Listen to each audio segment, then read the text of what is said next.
والصلاة والسلام على رسول الله وعلى آله وسلم. رب اشرح لي صدري ويسر لي أمري واحلل عقدة من لساني يفقهوا قولي. اللهم إني أسألك علما نافعا. Assalamu alaikum. My name is Nadeem Siddiqi.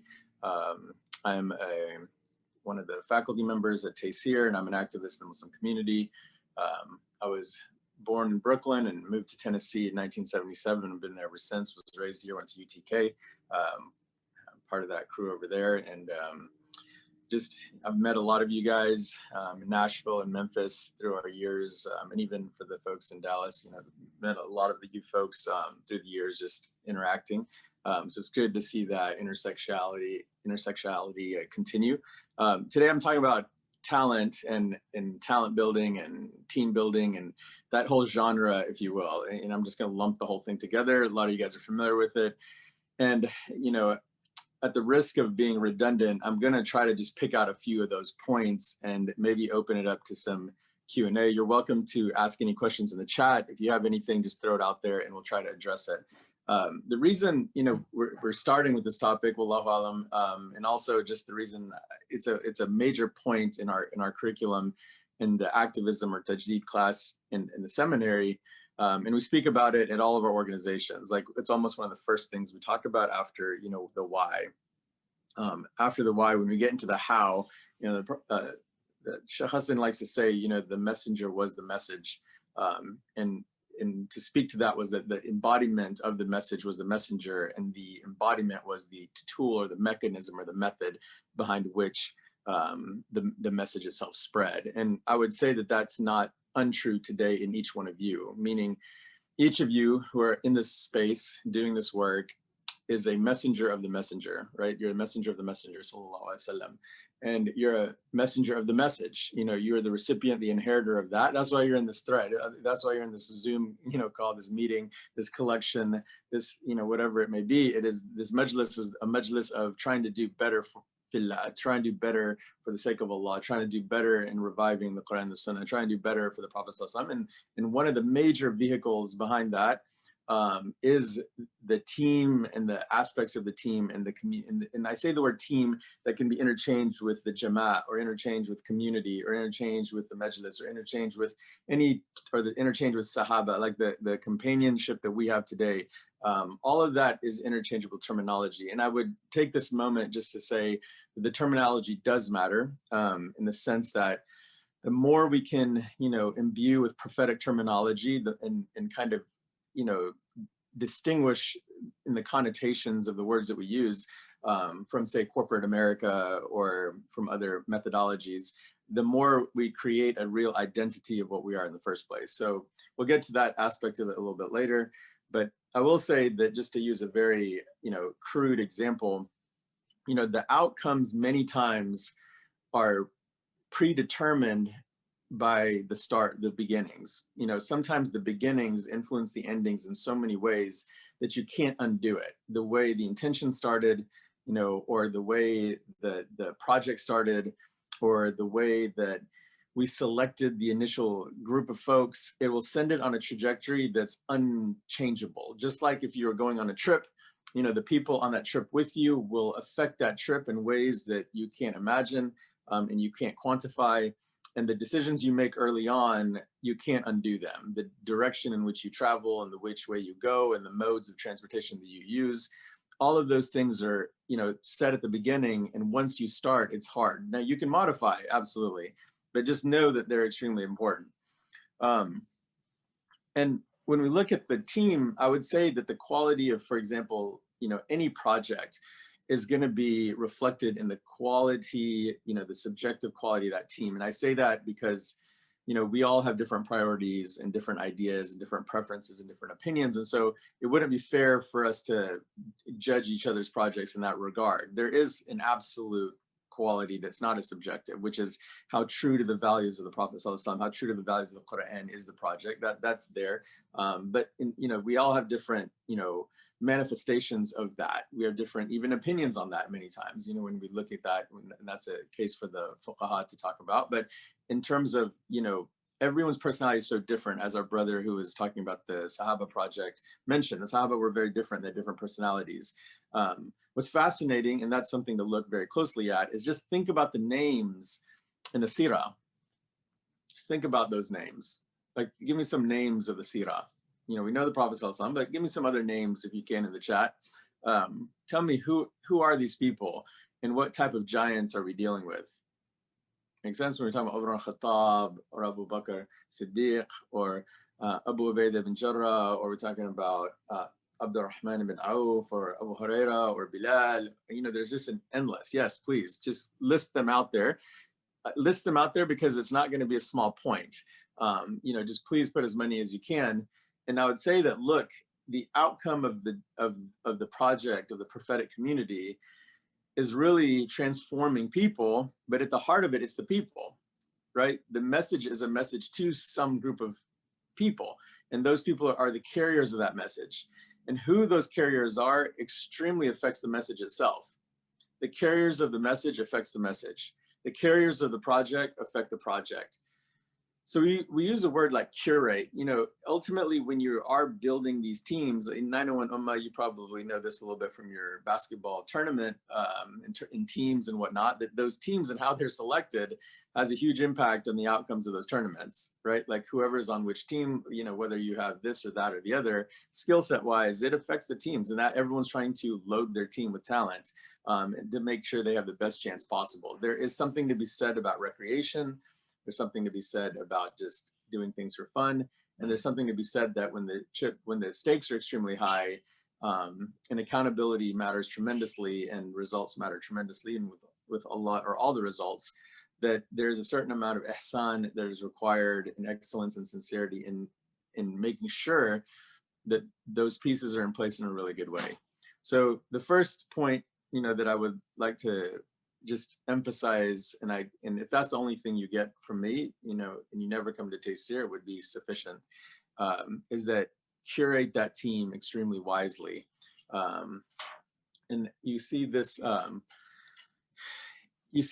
the Prophet ﷺ, who said to the narrated hadith to, you know, this narrated that Ali one time came to the Prophet ﷺ, and the Prophet ﷺ gave him some advice. The Prophet ﷺ said, yeah, Ali, you know, get some beautiful and righteous and beneficial companionship, like build a strong companionship for the sake of Allah. And so Ali took the advice of the Prophet ﷺ, and he went and he started collecting a jama'ah. He started collecting Sahaba for himself to build a unit, you know, to build a group of companionship. And they grew quite large in number. He went back to the Prophet ﷺ and said, yeah, Ali, what did you do upon which I said? And Ali says, Ya Rasulullah, I've got a bunch of people. I've got a bunch of people have come. Like, I have a good group. And so the Prophet ﷺ smiled and he said, well, go test them now. Go test them. And you test them for what? Test them, you know, in the matters, and when the going gets tough, you know, how do they, when the going gets tough, when you need sacrifice, when you need some strength, when difficulties, you know, occur, what's the situation? And Ali went and he tested them. And he comes back, and the Prophet ﷺ said, yeah, Ali, what happened with what I advised you on? And Ali he hung his head, you know, because he knew he didn't want to answer, because he knew and the Prophet ﷺ realized his answer from his expression, that, you know, when you tested them, they didn't, you know, stick. It was a companionship that was, you know, that was brought in many different ways, and we can do that, right? We can bring numbers through a lot of methodologies, right? You know, there's a lot of methodologies out there that appeals to certain parts of our personalities and the traits of the human being that can bring in the numbers. And that's great. That's actually a very beneficial thing for the masses and for the great, you know, the large numbers. There has to be some outlet, and we can't, you know, test everybody. Like, we can't bring this, you know, very selective methodology to the entirety of the Ummah of the Prophet ﷺ, because there's people are in different places in life. But when you're building the dawah, which is distinct from preaching Islam to everybody, preaching Islam to everyone is giving everyone an opportunity to benefit. But when you're building the dawah in particular, and you're trying to build something that's rigorous and something that is beneficial and that's something that will last, now the test is an extremely important component of that team. You know, we saw in the story of Saul, you know, the story of Dawood alayhi salam, and when the Bani Israel were asking for a king, they're asking to fight, and they're asking to, you know, deal with the issue of the Goliath. In the Quran, it says, "Illa qalilun minhum," again and again and again. If you look at that story, except for a few, that every stage that every moment that they traveled further and further, you know, you lost a group of people and you lost a group of people, and this self-selection of a few people who lasted to the end. And this is not about promoting elitism. It's not about, you know, kind of making things difficult for no reason, but it is a certain amount of issue that if you want an Islamic school, for example, to do well, it's only going to do as well as the quality of the teachers that are brought into that institution, or the quality of the students and families brought into that institution, or the quality of the principal brought into that institution. Same thing with khatibs. If everyone's complaining about the khutbah, and the khutbah affects so many people, affects, you know, huge numbers at one time, then, you know, if we're not rigorous, or we're not diligent, or not scrupulous with picking the quality of the khatib, then we are imposing, you know, a certain type of hardship on the listeners week after week, you know, in some ways. Same thing with anything. So whatever project that you are initiating or going forward with, we cannot be nonchalant or accidental or lazy in the way we select the people for the dawah, in the sense of we want what is best in terms of the outcomes, and therefore there is a certain amount of that. So Umar ibn Khattab, you know, the scale of the mizan of Umar, the scale of Umar, he had a scale. Umar ibn Khattab, you know, one of the close companions of the Prophet sallallahu alaihi wasallam, you know, buried next to the Prophet sallallahu alaihi wasallam, very energetic, enthusiastic, very, you know, one of the heavyweights, mashallah.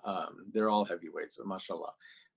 May Allah be pleased with him. He became the caliph. He acquired a khalifa after Abu Bakr Siddiq died. After the Prophet ﷺ passed away, Abu Bakr became the leader of the Muslims. And when he passed away, Umar ibn Khattab became Amir al-Mu'mineen, the leader of the Muslims.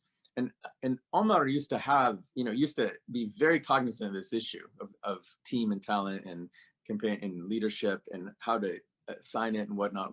And he used to complain to Allah, oh Allah, you know, I have these people, these folks who are very great in their ibadah, but they're not great in the matters of governance. Meaning, I complain to you of this because logistically speaking, in terms of feeding the people, running the affairs of the government, they cannot do it, but they're very sincere in matters of worship.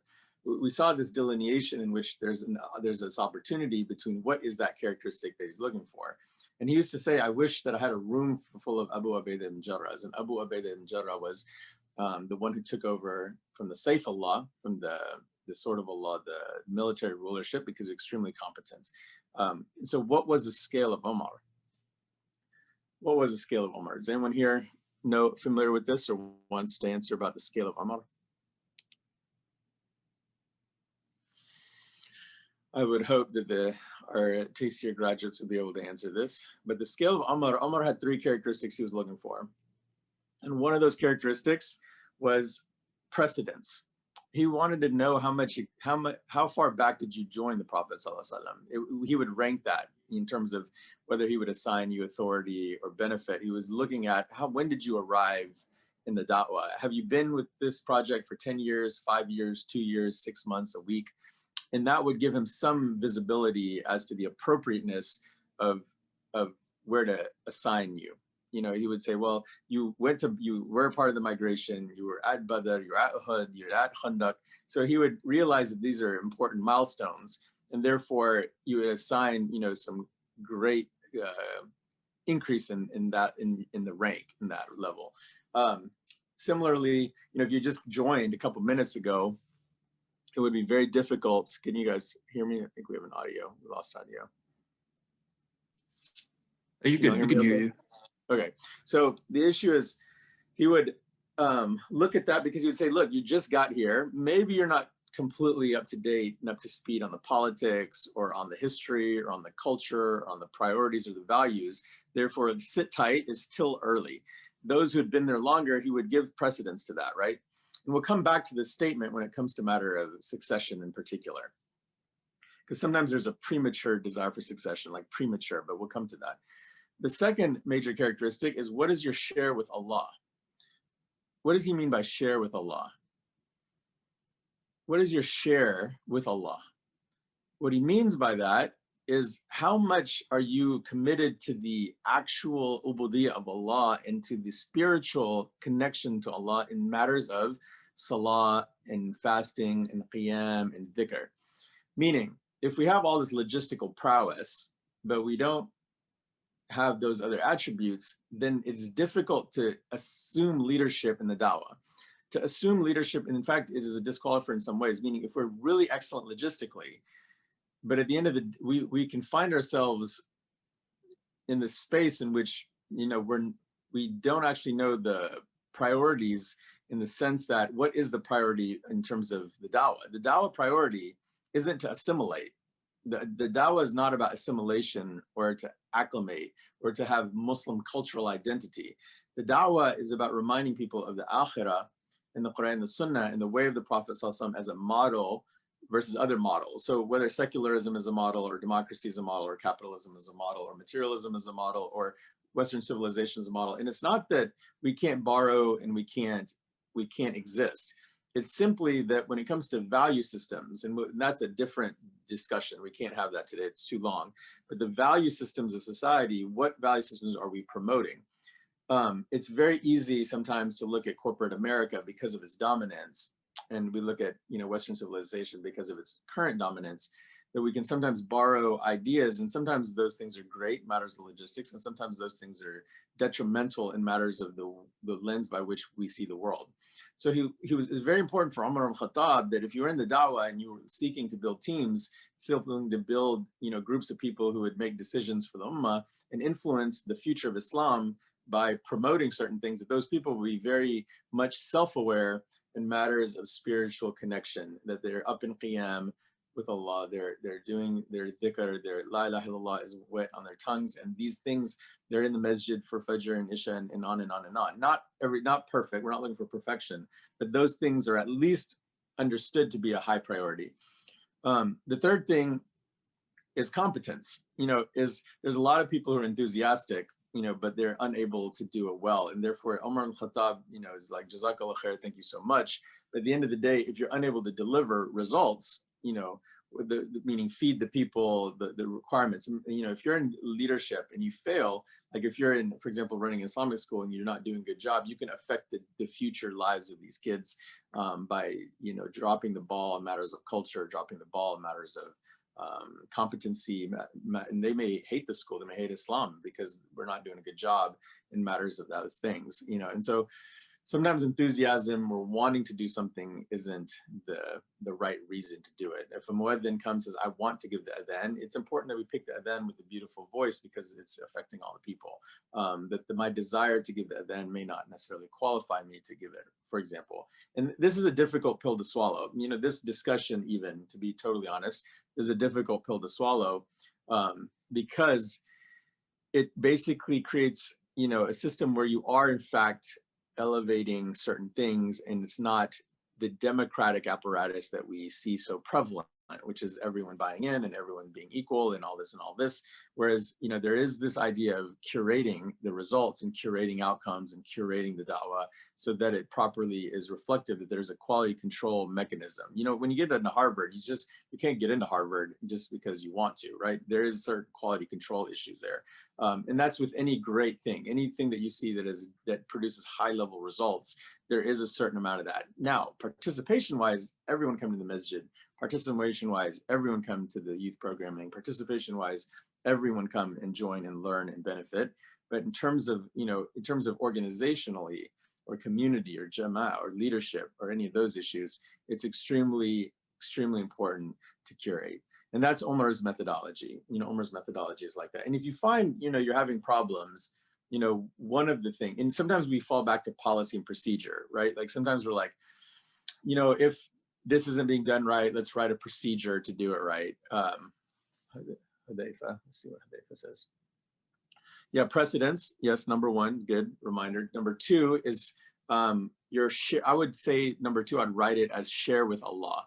And in that you described it properly, share with Allah. It's not just a connection as a feeling, but in your actions as well. I mean, you act upon that feeling, right? And third is your capability or competency. Yes, Jazakallah khair. In matters of, and let me see real quick. So few things. Sometimes we want to go to bureaucracy to fix things, like process, right? And there is this kind of, we write an org chart and process and process and process. And you'll find, so many times that, it's not the plays, that win the games, it's the players. And sometimes the talent will outperform the plays, so you could have to use a sports analogy, and I apologize for that. But to use a sports analogy, you can have great plays, but generally the better offensive line, the better, skill players are going to dominate those plays. It's not going to be the plays as much. If all things are being equal, then the process matters a lot. But if the talent level is different, the process and the bureaucracy isn't going to take you to the next level. The process is something you impose. Once you have the talent, then you can start focusing on the process. Other thing about it is sometimes we rely on the process, and just think of it this way, let's just say the bathrooms and the masjid, the things are not clean, like place is not clean. Then I see so many masjid boards and they perform like checklists, they do checklists and checklists and checklists. And 9 times out of 10, if the team's not right, no one's going to look at the checklist or do the checklist. And if the team's right, you don't need the checklist. You're creating work, and you're creating meetings, and you're creating like discussions, and you're creating problems just because the team's off. And so many times when the team's off, you just see excessive meetings, excessive discussion, excessive fixing of mistakes, because excessive spinning in circles, because it's simply that. Communication is a different discussion. Running things efficiently is a different discussion. Today, we're just looking at that.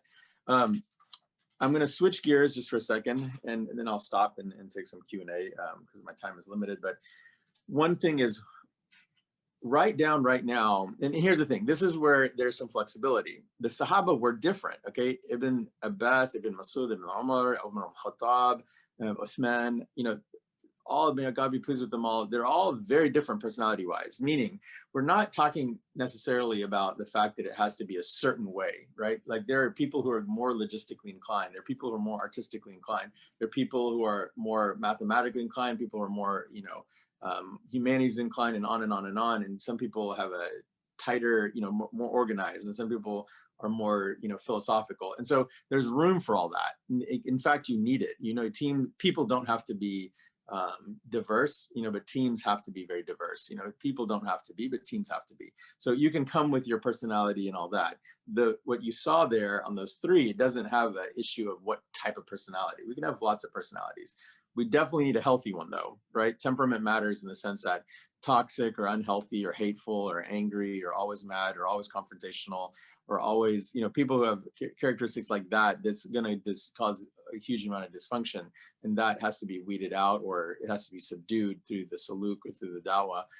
Has to be subdued so that the ego is subdued in a way that we can work together. Again, a different discussion. But write down right now the values in the chat box. Write down values that you think your organization, whatever organization you're part of and you want to promote, like what values are you looking for? Not the things I've mentioned, but what are some general, concepts and values you're looking for?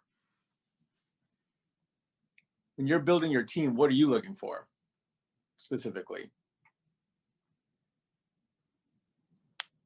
Sustainability, integrity from Idris, on it, reliability.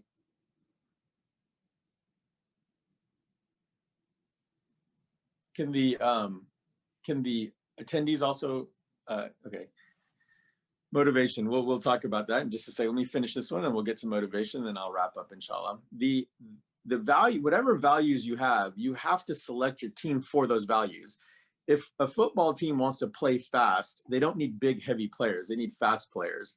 If you're going to bang it in the post, you need strong post play. If you're going to run it fast and shoot threes, you need that. Whatever characteristic you want your organization to reflect. And one thing is to be totally aware of is write like 3 or 4, don't like 50,000, right? Like write maybe 8 if you really want to, write 6. 4 to 6 to 8, that's your organization is going to have a personality. it's going to be an efficient personality, or it's going to be a spiritual personality, or it's going to be a, whatever it may be. It may be communal personality, or maybe, whatever it is. It's going to have a certain personality. It's going to have that not based on the words you write down, but the way you recruit people that reflect those values. If I want a clean organization, I can hire a bunch of people who aren't that clean and that aren't that organized, and I can in-service them till I'm blue in the face. The organization is always just going to give in-services and PowerPoint presentations. It's not going to fundamentally be clean because, some people, their cars like meticulous, right? That everything in its proper place. And other folks are a little bit looser on the edges in that area. If you want people who collaborate, then you have to be careful on the personality types that you bring into the organization, because if someone is more controlling or more centralized or more efficient, they want get things done. Sometimes collaboration is hard to do for them, and they will naturally do well when they're basically a point person. They may not do as well when they're in a team trying to collaborate, right? But some people do better collaborating, and they don't do as well in an executive role. They do well in a team role. And so you make sure very carefully that whatever you're looking for, that those people have those characteristics, and there's some way to quantify that in some sensible way.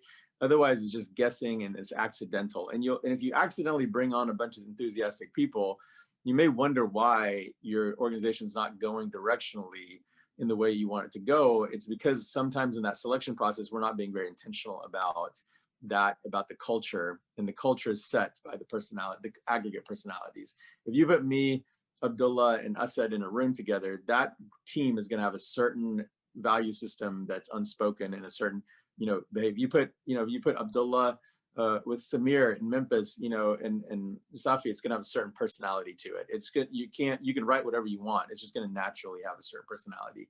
And so therefore, just be aware of that and what you're trying to accomplish and what you're trying to do. Like, two schools can both be very effective. You could have two really great schools.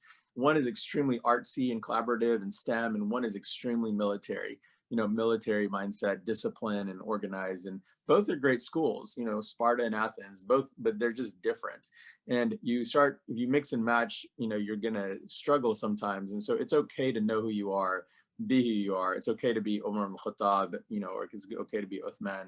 You just have to be aware of that, and you have to put those pieces together in a way that makes sense, and not be surprised by results if you're kind of accidental or sloppy in those areas. Regarding motivation, and I'm going to end with that, inshallah. And then if we have any more if you have any more questions, please throw them out there. Motivation stems from a lot of different things. There's internal and external. Internally speaking, each of us is required to check our intentions, and that will be a huge driver for motivation. If the dhikr is in place, and the salat is in place, and the companionship is in place, and all the prerequisites of success are in place, then the nafs, the ego, will be subdued, and the intention will be purified, and motivation will be easy. Okay, so let's start there on our individual responsibilities for motivation. That, if we're extrinsically motivated with praise and attention and power and control, as long as we do it my way, as long as we paint the wall my color, as long as we put the design that I want, I'm very motivated. I'm very not motivated when we do someone else's idea. That we each have to check. Like, that's something that's a spiritual illness and a disease. It's important that we're properly trained in those issues, that if we've never really self-evaluated our own egos in a proper way in ourselves, then those things can run amok in our meetings, right? Because I want to talk, I want my idea, and arguing for it. We don't have that can run amok if we have not, trained specifically to eradicate those issues. That being said, that's one thing to be aware of, that it's very motivating to realize that we're all going to die, and we do the best we can, fillah, and then we see Allah, and ultimately. But when the younger you are, the farther off from the distance that is a very abstract concept, and the dunya is right in front of our face, and we can measure it using the measurements of the dunya, which is numbers, smiles and all this stuff, financial success and pleasing people and all those things. So it's not that we can't have those things, but we just have to have them in their proper place and in their proper priority. When it comes to external motivation, like the culture that's motivating, this is like a healthy versus a toxic culture, right? It's very motivating when you're in a healthy environment. It's very demotivating when you're in an unhealthy environment. as you pick a really great team, game recognized game, and it's extremely fun to work with fun people and smart people and excellent people. So curating a really great team creates a really fun environment to work in, and that's very motivating. Learning is very motivating. So, if we're always honing our skills and getting better and providing professional development and learning things, that's extremely motivating. Agency and collaborative, idea generation, and you have to balance decentralized and centralized systems. Decentralized systems are extremely motivating because they're participatory in the decision making. So if we all gather and talk and vet ideas, and it's kind of collaborative, even with our community, everyone's going to be bought in. There's more buy-in, and we want to do things. When we're not, and that's why Allah subhanahu wa ta'ala says this, Surah Al-Imran, he says, and take their counsel. Had you been harsh on them or hard and rough on them, then they were all scattered. So take their counsel, matters of importance, before you make a decision. And when you decide, then have tawakkul on Allah. Allah loves those who have tawakkul or reliance upon Him. So it's very motivating to include people, and be inclusive of their opinions and their ideas, without making this a completely nafsi situation. But there's some real great benefit in having processes and culture of collaboration where everyone is kind of being involved and being able to do that. And there's techniques for that, and that's a different discussion. But all of those things can be extremely motivating, and success is with Allah. So just be careful that watawasaw bil haqq, watawasaw bis sabr, in the sense that speak the truth, do what is beneficial, and then you're going to take a lot of patience.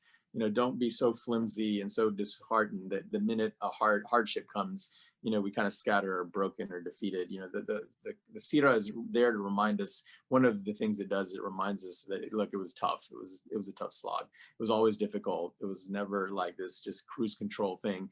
And so it's always important to realize that it's upon us to stay motivated.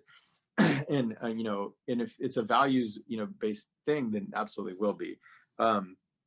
I will, just a brief reminder, and I apologize for this, but just always be the message right now is, look, we're all baby pharaohs being raised in the house of Pharaoh. Okay. Baby Pharaoh was put in the water by his mother to protect him from the command of Pharaoh to slaughter all the children. And he ended up being raised in the house of Pharaoh. And baby Pharaoh is raised in the house of Pharaoh in the niceness of it, and the beauty of it, and the awesomeness of it, and the power of it, and the finance of it.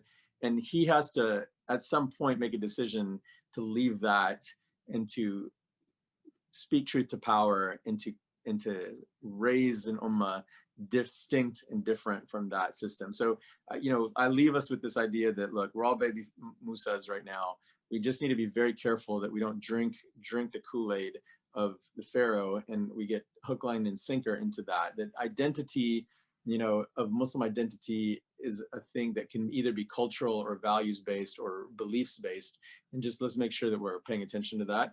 Otherwise, you guys are all in the youth space, working very hard, and that means that you're affecting the future of Islam, what it means and what it is and what it will be interpreted as. So be very mindful of that. That's my only sincere advice to myself and to everyone that's in the space. Just be mindful of that, inshallah, and be mindful of the fact that we are all little baby Musas being raised in the house of favor. So with that, I'm going to stop. I know my time is up. If there's any questions, I'd be happy to address any of those. One question was, how can we curate when there's lack? Try harder. So I'm so sorry to give you such a generic answer, but it is hard. It's not easy. This talk is 40 minutes and it seems like it's a piece of cake. It's extremely hard. Sometimes you curate and you get one really great jewel. And the Prophet ﷺ said that the humans are mines of gold and silver. They're mines of gold and silver. And in that we know that we can, find little jewels in there, and within each one of us there's gold and silver. So let's mine that and try to find that, but be patient with it.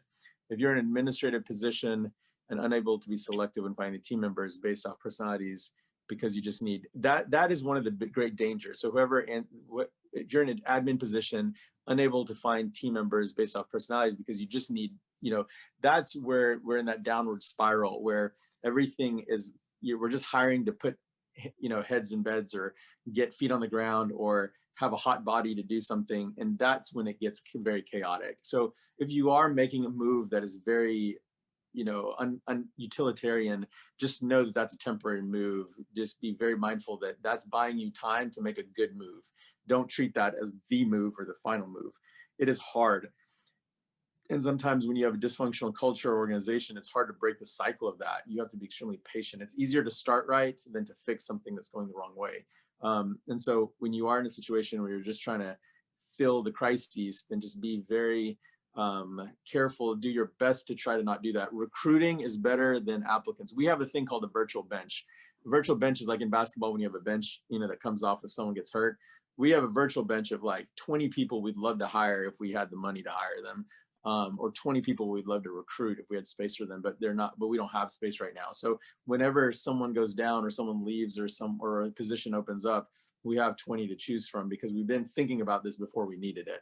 And so that's something to be very mindful of, is if you can form a virtual bench of just amazing people, then when the time comes, you'll be able. And sometimes I recruit people for 7 years. Like there's people who I've been recruiting for 7 years before they come on board. It doesn't happen in like 2 weeks.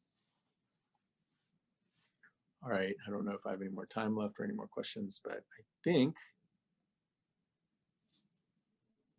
Asad and Abdullah, I'll let you guys tell me if there's more time or we're done.